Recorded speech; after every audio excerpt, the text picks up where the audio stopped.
TGIF, everybody. It is Friday. I'm John Manzione. This is the Cold Open. I'll be right back.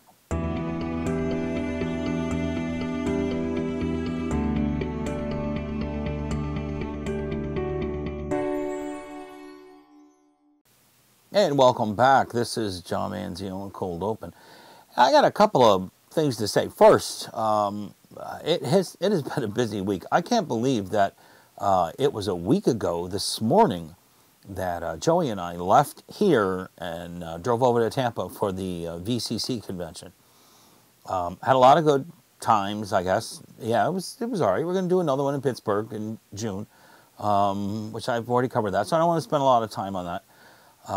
But I came back with, I learned a lot from Joey about these videos, and he solved my audio problem for me in about 5 minutes, which unbelievable. I usually just use things at the factory setting, and go from there. I figure, you know, they're going to at the factory going to set it what you should use it at, and if you want to tweak things, you can tweak them. But you know, unbeknownst to me, that's not the case when you're dealing with Sennheiser audio. But nonetheless.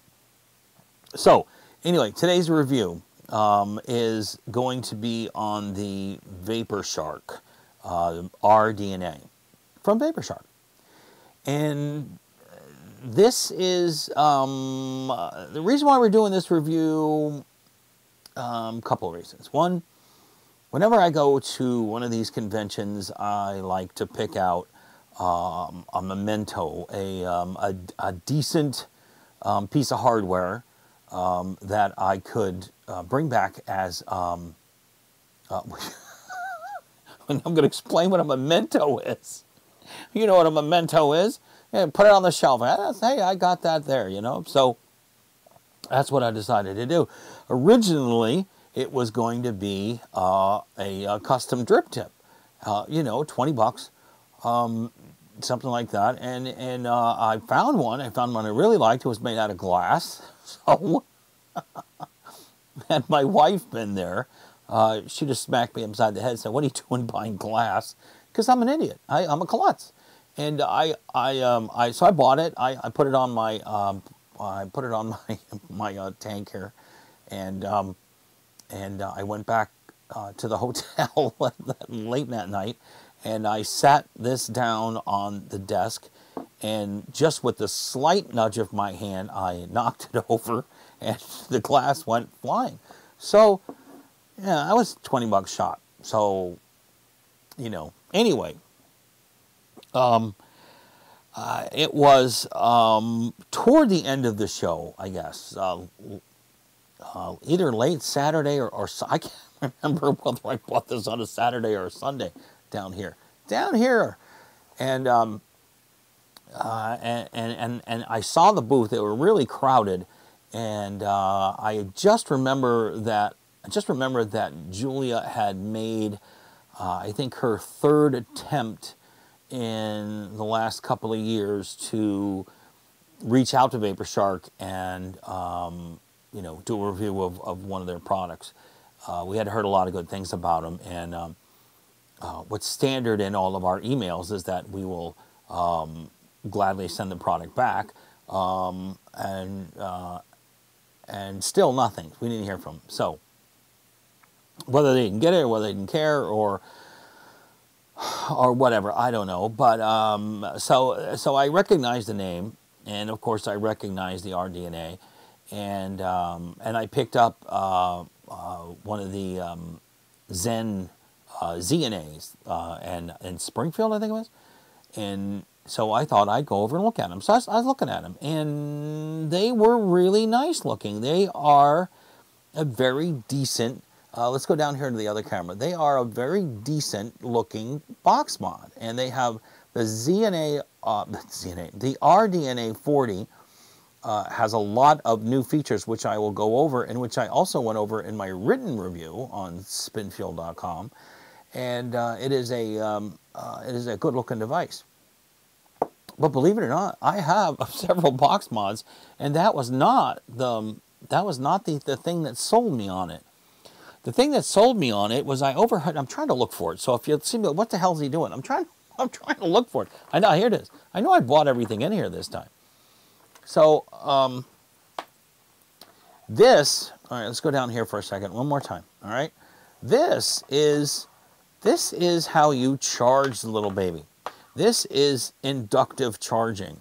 Had Tesla won out over the other guy, this would be commonplace, and so would charging things through the air. But this is a charging plate, and the way you charge it is you plug this into your USB port. I didn't get a wall adapter, so I guess you've got to have a computer to do this. But I don't know. And I'll explain why I don't know in a minute. But you basically take it and you place it on the plate, charging plate, and it charges. And that's it. And I saw this, and I said, I got to have that. So I bought it. And I'm really glad I did. This is really a good box mod. This has got a lot of great features. Maybe not a lot of features that you guys want, a lot of mainstreamers might want, certainly might not want to pay for. But I think it was a great memento for myself, and so I picked it up. And I also picked up with this. This was one cost. It was $199 at the convention and $189 on their website. So I paid an extra $10 there. And then the inductive charger. This was $25 or $24.99. And then the skin. This rubbery, plasticky skin thing here is $9.99. So, and I'll put that back on in a minute. And by the way, yes, the skin does, the inductive charging does work if you have the skin on. And I know a lot of people ask that question since I've been back, and I wanted to tell, and yes, it does. It does, and which is awesome. And I don't see why it wouldn't. So, so anyway, okay. Now, before I get heavily into this, I want to tell you something else, and I want to know if anybody else has experiences. Any of you married folks or people that are living with someone or whatever. I gotta get a drink. Hold on just a second. I've been talking a lot this morning. Last few months, I have been using the sub-tanks and most recently the Delta 2s and the Atlantis and a lot of these big cloud maker stuff.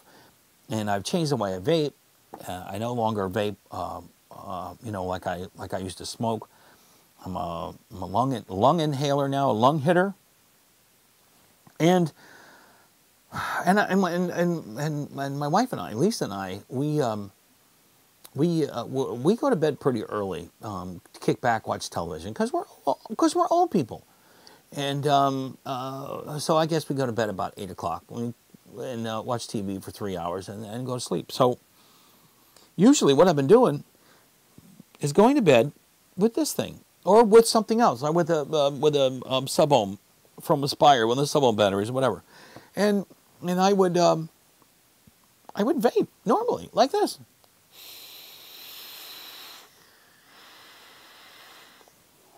Now, I don't really lung hit when I'm in bed. I mean, it's not like I'm trying to outclass somebody else doing a cloud, which I couldn't do anyway. But it is basically like, I think I timed it. It's like between 2.7 and 3.1 seconds is my usual draw.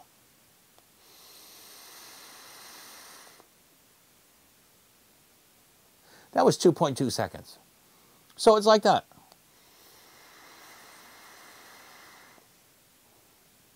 Now, if you look behind me, I have a fan on. And by the way, that wasn't causing the sound either. The hissing in the previous videos. But look at that vapor behind me. Now imagine doing that for a couple hours every night in your room.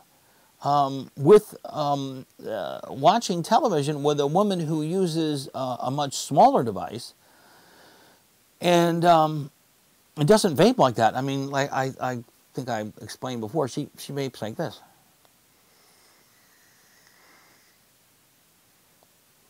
and much smaller clouds than that. So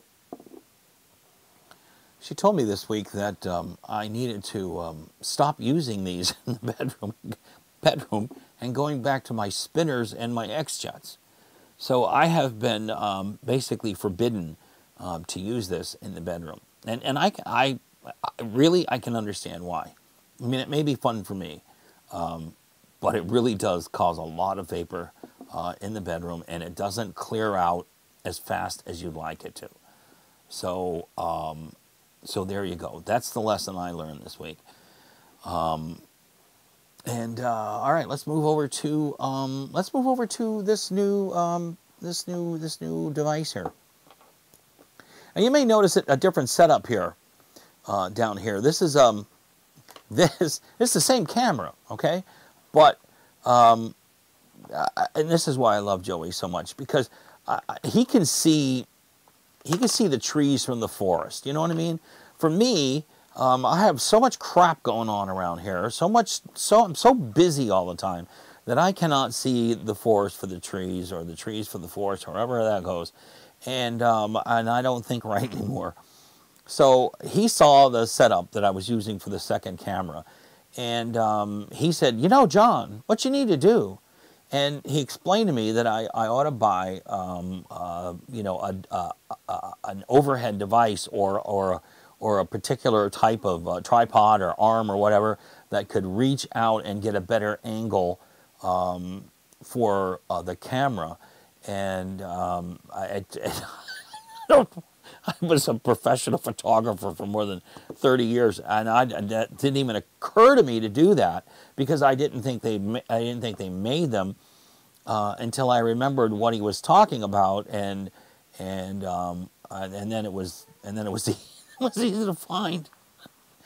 But anyway, so what you're looking at now is I have a magic, what they call a magic arm, on my attached to my desk, and I can put it in any position I want, and so I set it up that way, and it works perfect. Okay, so anyway, and by the way, I'll make little chapter markings so you can just skip through this crap if you don't want to hear it. All right, now I did write a full review on this, going over all of the specs on it. So I don't know what I'll mention on here or not, because I've already used almost 14 minutes already. This is the VaporShark RDNA. What makes it the R is the replaceable battery. It's got a magnetic door. A lot of people are complaining about that magnetic door not being strong enough, but all week long I haven't had that issue. Of course, I think I've only had it out of its skin maybe a couple of hours, and the skin certainly does hold it in, but it certainly does come off easy. You got this little doodad here for pulling the battery up. The battery is one of the LG 35 amp 2500 mAh batteries. It really looks nice. It's got what I used to call years ago the rubbery paint jobs on these things. And what it is, it's just a textured paint on it, and it feels really, really nice. You certainly don't need the skin, but if you're investing $200 into a device like this, you might want to spend an extra $10 just to protect it. One of the biggest features of this new of the new one is a much larger display. It is so sharp, and it is so bright, and you can easily see it. It's got the battery indicator, temperature control, which, by the way, unless you're building your own and using nickel wire, you really can't take advantage of controlling the temperature. So you need the nickel wire coils. Now, VaporShark does make some coils with nickel wire, some pre-built coils. I know they sell them for the sub-tank, the OCC coils, that they do themselves. I guess they take them apart, remove the coils, and put new coils that are made out of nickel wire. And you can use those just like you would anything else. Let's come back up here for a minute. You can use them like anything else, and you screw it in, and all of a sudden you can control the temperature. Now, controlling the temperature doesn't mean that that's all you get to do. I mean, you could set the temperature of your device at 450 degrees, and then still set your wattage, set your power, and they'll work together. It's not like voltage and wattage. I mean, you know, I can set one or the other. This is a totally separate thing. And this temperature thing it's going to be big. I know a lot of companies are working on devices that do this, and you can expect to see a couple of them by the end of this month. But they have it. They've had it now, and it supposedly works real well. I didn't pick up any of the nickel coils, and I did not go through the week trying to find nickel coils. I read a little bit about the nickel coils. I know they're kind of a pain in the butt to wrap. And tell you the truth, I have a couple of hundred OCC coils, and I didn't feel like spending $20 for 5 of them. So made out of nickel, so I didn't do it. But and then I don't really know. I don't know. Maybe for a review, you know, somebody else's technical review, maybe it might be worth showing you the difference. But for me, it just wasn't worth it. I'm not going to spend $20 for my coils, for 5 coils. So this is a 7 to 40 watt device. Let me put this in. I forgot where I'm going here. This is 7 watts to 40 watts, and it is nice and clean. You really, it's hard to explain, but I mean this. You get a richer, I don't know, it feels like a richer vape somehow. So I'll give you a couple of demos here. I've got a new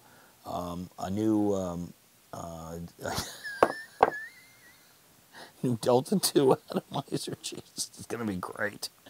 New Delta 2 atomizer. I took the RBA component out here, and I bought a few hundred LVC coils, and at a real good price, and I'm using those. So, okay, that's what it looks like, and let's bring it back up here, and this is what it looks like with that on. I don't have the skin on yet, but that's what it looks like. And I have this set to 39.8 watts. I found this to be my sweet spot for this particular coil. Over. Moving down to the bottom camera again, let me give everybody a close-up one more time of the, let's focus in. I don't know why my autofocus isn't working. It sure should be. It doesn't even look like it's recording anymore, but, you know, anyway, there's that. And the battery compartment again. This really is a nice idea. I mean, their RDNA 3, excuse me, the 30 watt, had a screw here, and you had to unscrew that to replace the battery, which is kind of a pain if you're lazy. 2,500 mAh. Now, I did want to point out a couple things. Now, this is the $200 VaporShark. This is the $49 iStick. This is a 50 watt device. This is a $200 device, and they pretty much do many of the same features. Have many of the same features, and they both deliver really good vapes. Okay, so who would want to look at this? Who would want to spend $200 on this, or just spend $50 on this? Well, let me tell you. In my experience, most of the people that I know would be fine with an iStick 50 from Ely. $49, 50 watt device, 4,400 mAh battery in there, lasts you for hours and hours. Whereas the VaporShark is 4 times the money and only has a 2,500 mAh battery, but this will vape down to 0.1 and no 0.16 with regular coils, And with the nickel coils, it will go down to 0.1. So you can actually vape with 0.1 coils in here. This will go down to 0.3, I believe. Or is it the 0.5? I believe the iStick 50 is the 0.3. I would check on it, but I'm too damn lazy. And in all seriousness, this is so well made. I mean, this is well made too. I mean, there's nothing to really complain about this device, except you know, a few things. This is made on a quick floor, quick factory floor, and sometimes the LED glass in here isn't placed exactly right, and either your W will be cut off or your battery indicator will be cut off, depending on which one you get. And you know,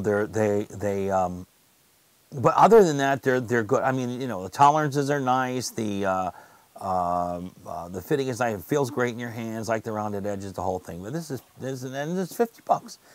And so if you're going to spend 4 times that amount for a box mod, it better be special. And this is special.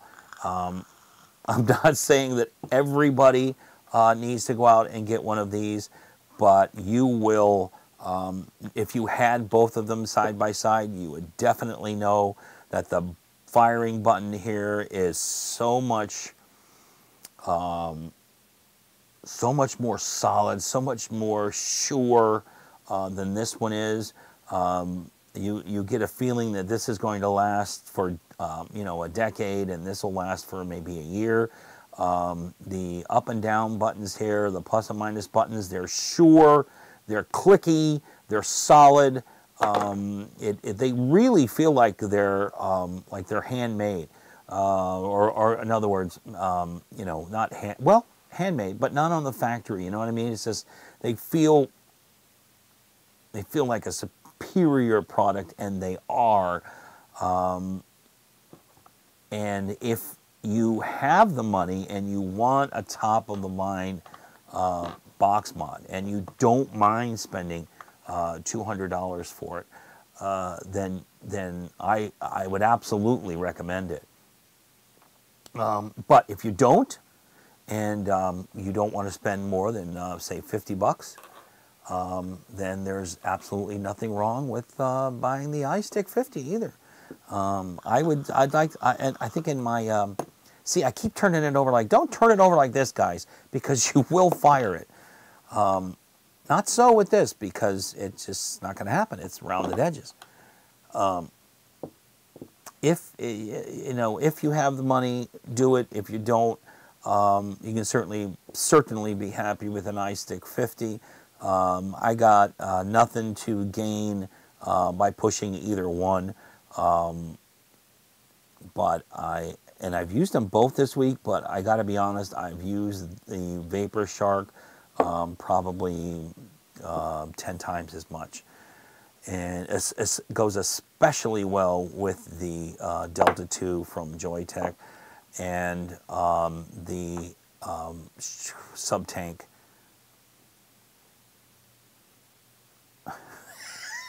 Excuse me while I put this on. I'm going to be over here. Let's bring the camera back up here, because I'm not doing anything in the space of the other camera.